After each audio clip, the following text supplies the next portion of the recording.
friend, it's Pat Sloan here. So today is high tea and cookie day. Now, isn't that a perfect combination? High tea and cookies. I feel like I should have like a fancy porcelain teacup with a saucer, and whether it has coffee or tea in it, yes. Or as my Nana's brother put in his, whiskey. Yes, that's what he put in his teacup. But I digress.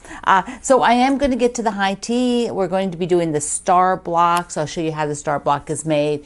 And then you can keep working on the checkerboard. You can put some stars and blocks together, whatever. So you'll have choices. But I wanted to talk about the quilt behind me again. That is from this book. And that is linked in the description box under the video. This is I've done 3 quilts from this book. The other one is the one on the back of the sofa in my living room. I'm just going to go get it. Okay, so hold on. So in the book, all the patterns are named after like a name of a cake, like banana cake. This one's called French vanilla. Let me just move this back a little bit. Okay, so this is the one, French vanilla. So it's taking the layer cake and you're chopping it into some, rectangles and squares, and then the block has them spaced. And it is really a fun and effective way to showcase a layer cake. I backed this one with Minky in red and white polka dots. I love this backing. The interesting thing with this one is that my friend Cindy and I would experiment with ways to sort of get things quilted. And on this one I thought, let's not put any batting, because the Minky backings, these backings are pretty hefty. They have some weight to them. And so she also then, when she did that, she didn't want to quilt it heavily. So it's because there's no batting. So you don't have to hold any batting. You don't have to have any distance for batting. And so she did a pretty open, you can see this. It's a pretty big open design. And I think that actually worked out really well. I like it. I'm not sure how often I would do this without batting. The thing is, when there's no batting, you don't get any relief to the shapes of the quilting, like the space in between the lines of your machine quilting. There is no sort of definition, but it has look at this. Look, it has a really nice drape, and because the Minky is heavy, it's got weight to it. So it's not like it's really flimsy like a quilt top would be if you just had regular cotton on the backing. It would be like a tablecloth, or like it wouldn't even be like a tablecloth. It's just like 2 pieces of fabric hanging. It doesn't have any weight to it. This has a ton of weight. And so if you've been thinking about doing one with just your top and a Minky style backing, not fleece. Fleece has different draping and durability, I think, than the Minky. Minky is very, very durable. Fleece if you don't get a good enough quality, it can tend to pill, get all those little, bumps and things on them. I also don't think, I've done this with fleece as well. Fleece didn't act as nice. It was a little bit stretchy, that's kind of a little bit out of shape. This worked out really, really well. And I think if you were doing a piece maybe for somebody who wanted it, this would be like a great tablecloth, even though it's got that extra weight, because it does hang, it does drape. I mean, you can just see that. Look at that. Look at how beautifully that sort of hangs. It drapes. It just has a lot of body to it. So anyway, I wanted to show it to you. That is from the Perfect 10 book. This is an awesome book. So pick up the book. It does have a ruler. There's also a Perfect 5 for charm packs, 5-inch squares. But this has a ruler too, which I like, because it's not necessary at all. But it does have the gripper grids, so it's nice. But it has markings on it that are really specific to squaring up and cutting the blocks in here. It was actually designed. The book was designed to go with the ruler. The ruler concept was there, and the Fat Quarter Shop then designed quilts that could take advantage of these markings. So it's a partnership kind of a product. It's very cool. I really like it.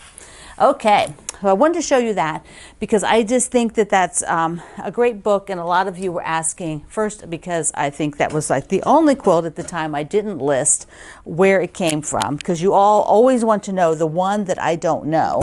I'm trying to fix my chair here. Okay, well, we'll see. There. The cord is wrapped under the leg, but we will move on.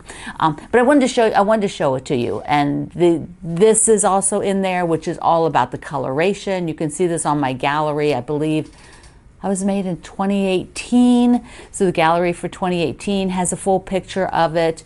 And then the Halloween one, or the fall one I had prior here, was also from the Perfect 10 book. Okay, I want to show you some things from the mail first, so give me a second. Oh, wait, I forgot. The cookie part. I think about twice a year we do something. There's a day that celebrates something with cookies, and I drag this book out. And of course, December is the perfect month to be talking about cookies. I used to bake tons of cookies in December, particularly when I worked in an office. I would take them in for my coworkers, for my staff, for the Christmas party. I would bake cookies all the time, took them in. But what was fun is I was looking through here, and I have a kitchen group. It's called Kitchen Adventures. I link it in below in the description box over at Facebook. So come there and talk about your cookies, share your books. I know some of you have this book, but I don't know if one of you sent this to me, or if I found it. I can't remember now, but this is the history of this particular cookie book. So I've kept it in here. I have had it, I don't know how long, a long time. So this was fun. I was kind of looking through my own notes of, things that I saved, different pulls, cranberry pumpkin bread. That's not a cookie, Pat. See, then there's some kind of a flyer that came in some other, Women's Day, But some of these are ones that I've actually tried. Texas brownies. These are like Texas sheet cake. If those of you made Texas sheet cake, I think that's the one with buttermilk. It's pretty amazing. Here is the Precious book. Yes, it's so fun. It's so fun to look through here, and I've made lots and lots of the cookies in it. It looks so old style, because it is. Okay, so I'd love to hear. And then I have the history. Like, I love this part from the different eras, that it gives like the favorite cookie of the era, that kind of a thing. I've made these a ton of time, these lace cookies. I used to do those because they're a little bit more different, and they're a little fancier, a little, there's a little bit more to make. All right. Let's see a few little things here, and then I will drag out my fabric for high tea. But okay, I have a card from Gina in Wisconsin. Look at this. So pretty. Makes me itch to garden when I see garden cards like that. It's like, oh, so pretty. Let's see. This is from Joyce in Iowa, and she sent a card and a little note that's all kinds of lighthouses in Maine. So there's a picture on the back of her and her husband. Though, thank you, Joyce, for including me in your mailings. Shirley in Washington State also sent me a card. It sent me a letter. She sent me a personal letter, which is so sweet. Mwah. I see Laura, Ambassador Laura, sent me a birthday card. Look at this. Look at this cute little guy.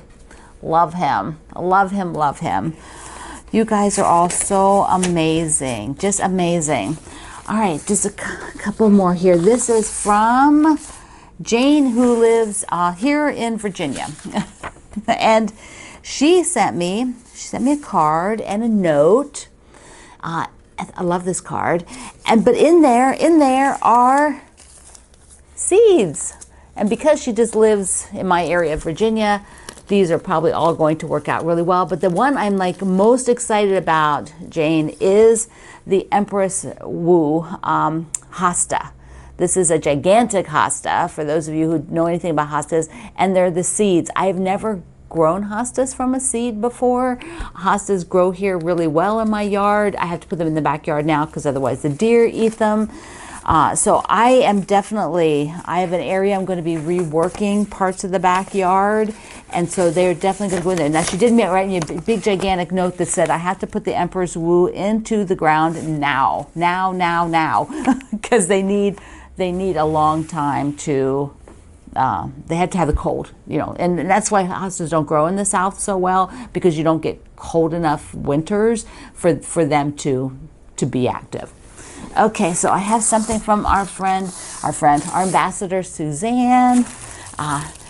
Love the little tag in the paper. Okay, so I'm gonna open this one, and then I'll show you the other one she sent for Mr. Greg. I have the best friends who help me out. I call them the ambassadors, but they are my friends. Oh, look at this! Look at this! That's my fabric, the sleepover fabric. And I bet. Look at all of the letters to do. Mark things when you're sewing. You know, put them on top. Say, you know, what they go with for the cutting. These are so great, Suzanne. These are so great. There's like, it's stuffed, and I love the little holder for them. And then what does she send?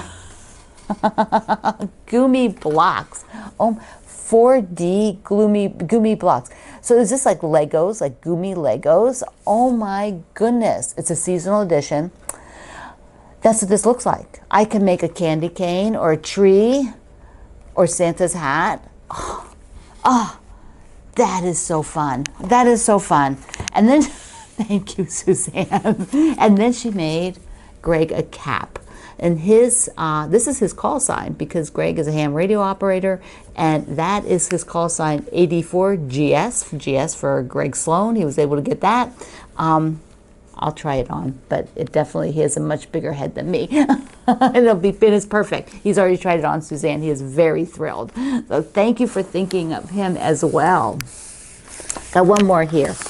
One more here from Mitzi in Georgia. Look at the beautiful card.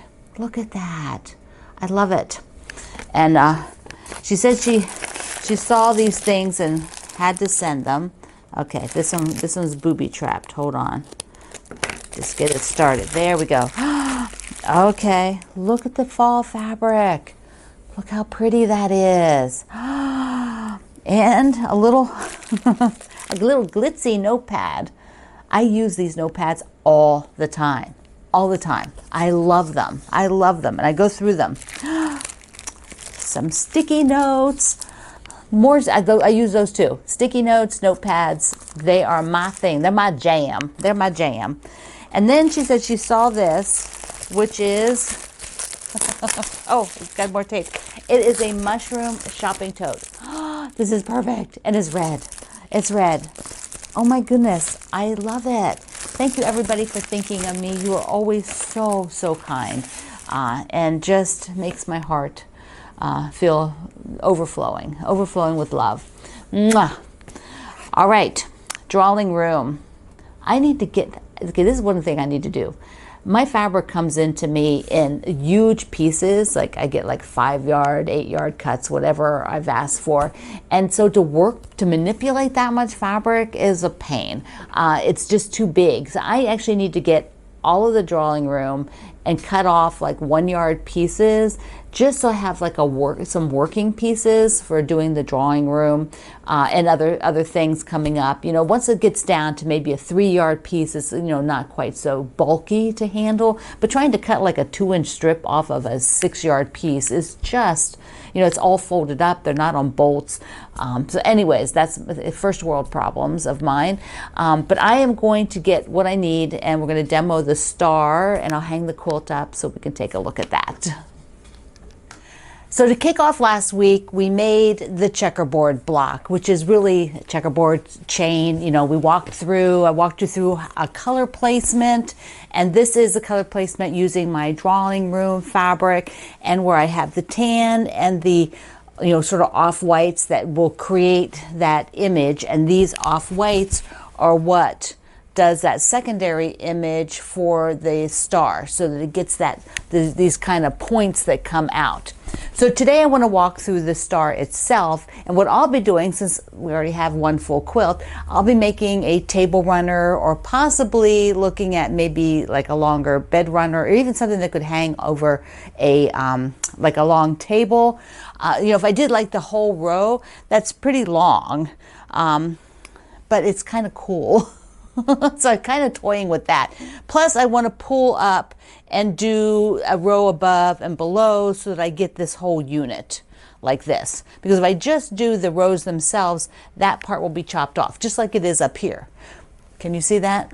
Yeah, so see, if I didn't have that, then it would just be like, it was just fine for a table runner or, you know, a bed runner, but I'm thinking I'll do a whole row on either side. So we're going to go over and make a star and look at that, and they're all the same. And then just like this unit, to get the effect that it's, you know, not this, you don't see like each block doesn't look the same. It's because they're rotated. As you go ahead and you place them, you'll rotate the blocks. And the same with the star. So those four corners will be rotated around, and colors won't be in the exact same spot every time. So it looks random, but really they're all made identical, which I think is so cool. Let's take a look at the construction for this star.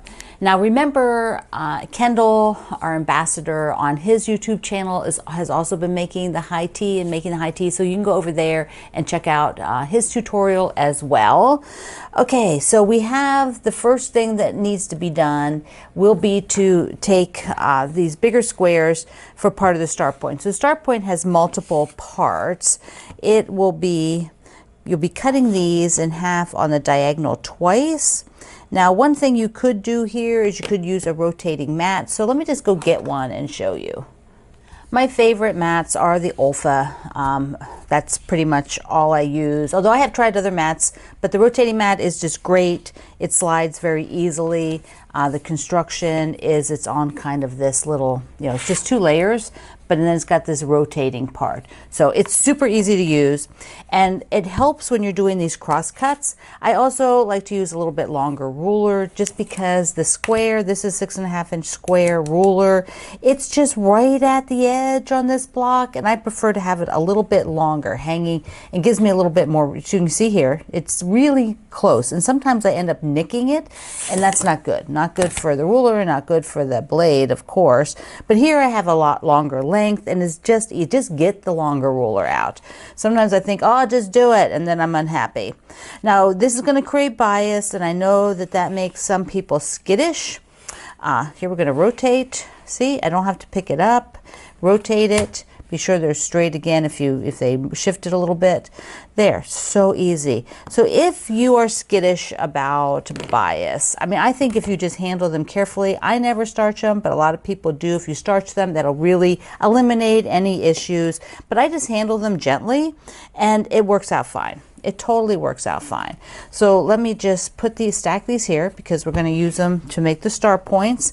And then we also need to have, okay, I'm going to rotate this so that I don't have the ruler lumping onto the pile of fabric, which if I wasn't filming this, I would probably do. True confessions, true confessions. Okay, one way, and then rotate it, and I just, you know, put those back together, and the other way. So now this stack here will be going with this, these units here. So we'll be sewing this as a unit for the star point, and then we also need the other part of that star point, which is this square, and yeah, that's this square. Right, I have to check. And it's just cut once, so you know, you don't really need the rotating mat, but since it is here, I am using it. And to do that point, it will be sewn here. These will be sewn together, then this will be sewn, and so the whole block, so we can see it. The units look like this. So you have the 2 smaller ones, and they'll be then attaching right to the larger triangle. And then now I have them sewn, these 3 sewn, and they need trimmed. And so there is a measurement in the pattern, and you want to take your diagonal line on the ruler and take it against this long diagonal, the long full triangles seam. you lay the diagonal on. You lay the diagonal of this ruler on there. And then you also shift it because you don't want to cut off your point. So you need to have the point up here. That spot has to be right at the intersection of the size of the block. And whoops, that is, I just tried to pick up the remote. So then you'll be cutting along here. And also this point here is right at the edge. You don't want it shifted up like this, and you don't want it down into the dark. You need it right, just right, just right. And then rotate. I was going to pick it up, but you're on the rotating mat, so you can just rotate the mat, and now you're in the corner of the block size. And trim the other two sides, and you have a perfect unit. And so this will make the star point. Let me just show you, yep, the center. Whoops. Okay. Oop. I'm grabbing the wrong size. Ignore that. I've got it over there somewhere, but I can't find it. So here would be 3 of them. Oh, the 4th one is, okay, here we go, like that. Right? No, like this. There we go. So there's the star point and then the corners. So there we go. Okay. I will assemble the whole star and meet you on the other side. Here it is all together. So it's the star in the middle, then it has the border with the 4 corners, which goes like that. So there you can see what it looks like. So you've got making these and making the stars and making the checkerboards. So what you can decide to do, like I'm all about just, you know, options. You could be sewing all of these and all of these first. You know, some of you enjoy doing it that way, and then you'll just sew the rows, easy peasy. Some of you will like to sew rows together kind of as you get enough blocks, because that's very satisfying, isn't it? To get a row or 2 rows together, you're like, ooh, now you can really see the design. And I'm kind of that person. I prefer to get a few of them done. Because I'm going to do 1 row, I'm going to do the row with the 3 stars. So when I cut this, I cut all the 3 stars, but I didn't cut extra yet for the top and the bottom to get this square in here. I didn't do that. But I can do all of these, and I still have to cut to make another one of these.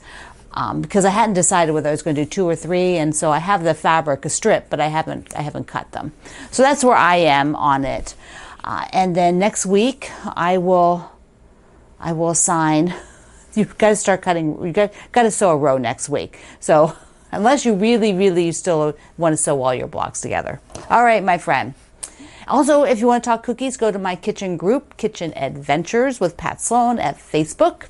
So I love you. Mwah. Thank you for being here in the Sloan Zone. I will see you online.